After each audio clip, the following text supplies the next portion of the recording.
Hi there, I'm Ryan Gibbons. I am the director of theater here at ASUBB. I'm an instructor of communication and theater as well. Those are my two titles. I have been at ASUBB for nearly 5 years. I kind of got here by coming in the back door. My son had several offers to much larger colleges than ASUBB, and he didn't want any of them. And a friend of mine was the provost at ASUBB at the time, and he said, "Have you thought about coming down?"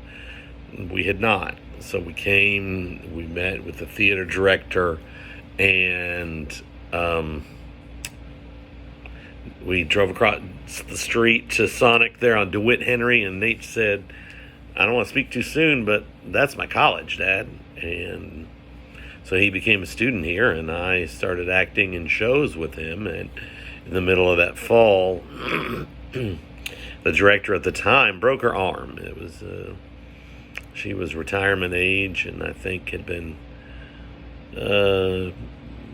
Sometimes teaching takes a toll on you. I think she was ready to retire, and that broken arm might have been the last straw for her. And so she retired, and I came into practice. She was like, "You really ought to take my place." And I thought, okay. And sure enough, I got a call from the dean that said, "Would you be willing to interview for this job?"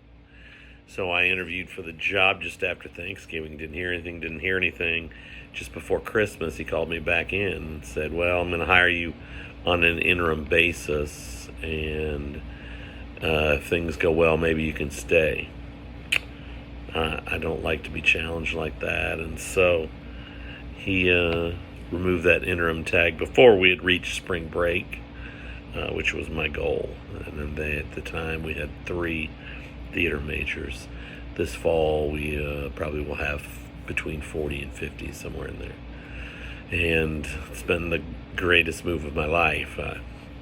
My current wife, Audra, and I have been just married for a few months. I've got, she's also an artist. She's a fine art painter, works in oils and acrylics and occasionally in watercolor. I have 2 children. Nate may be known to some of you if you live here at ASUBB on campus. He is a dorm supervisor. And my daughter Lily is 17 and just about to graduate from high school. I like being outdoors, like being active. I like my students. I like helping them do well, whether that's in theater or in life. Doesn't really matter. And I'm fortunate enough. I'm an only child, and my parents both passed during COVID. But I have a first cousin, who's like a sibling to me, and I'm actually traveling right now on my way to meet her. So that's a little bit about me. Now it's your turn.